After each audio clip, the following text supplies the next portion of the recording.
Oli, ¿qué tal? Mira, pues al final sí que me va a dar tiempo de hacer el vídeo. Que me hacía totalmente toda la ilusión. Torito. Es que me hace toda la ilusión. Un momentillo. Vale, pues vamos allá con las biografías o los comentarios de cantantes de J-pop de la época que a mí más me gustan. Y esta sección la voy a llamar Cantantes Olvidadas del J-pop. Iba a empezar por Akina Nakamori, pero Akina Nakamori hoy se me presenta un poco larga. Así que vamos a empezar con ella, con esta cantante que a mí siempre me ha gustado muchísimo, desde que soy, chiquitito, desde que la conozco hace ya años. Y estamos hablando de Haru Takamura. ¿Y quién es?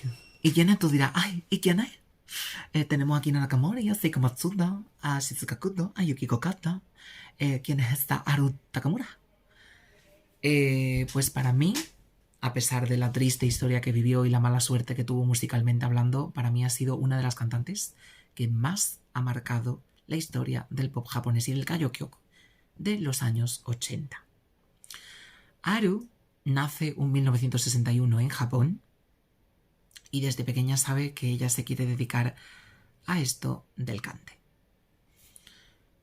Ella es un alma súper intrépida, ella canta en muchísimos sitios. Ella con 16 años, en 1977, es muy famosa esa frase que le dice a su madre de mamá, yo quiero ser artista, yo quiero cantar.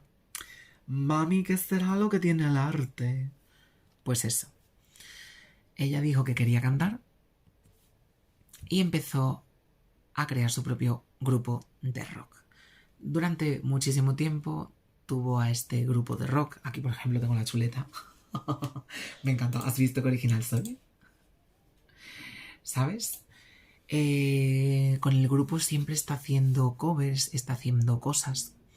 Pero ella siente que, aparte de que no es lo suficiente popular, es verdad que también se metió, yo creo, me acuerdo investigando una vez en japonés, que también se metió durante muchísimo tiempo en jazz, de ahí su voz también tan...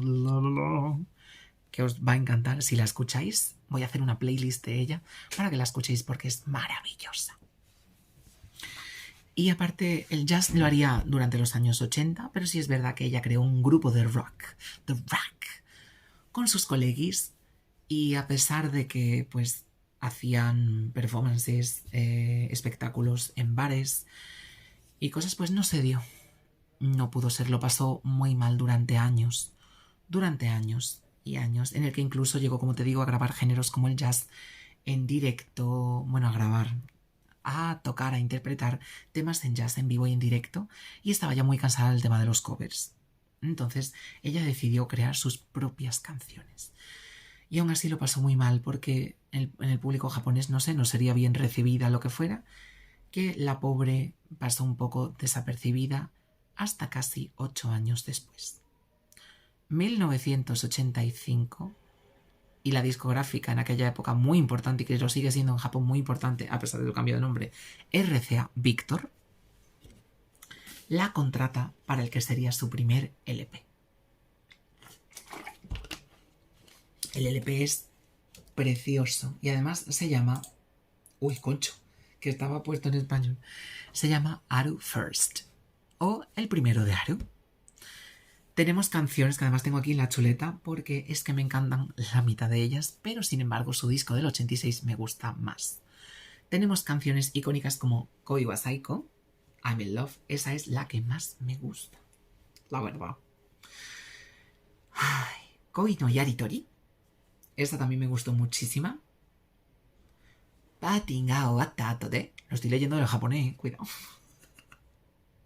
Konya wa Once Again, Bureki o kizande okotte, Let's Your Love Grow, Hodoketa Hato, Say That You Love Me y Koi wa Delicate. O sea, casi todas. Pero las que yo. Ah, y Last Step, que es la primera, que siempre se me olvida, la del último paso. ¿Cuál es la que más recomiendo de este disco? O las dos que más recomiendo, las top 2. Pues Koi wa Saiko, Me encantó, tiene un modo super funky, super chiqui chiqui, de esto que además te pones a bailar unas subidas y bajadas de trompeteo, de todos unos sintetizadores, una voz de ella maravillosa que sube y baja unos graves, unos agudos y luego unos graves que dices tú, arma de canta, ¿dónde me he metido yo? Qué niña más hermosa, qué bien canta, por Dios, además que me encanta.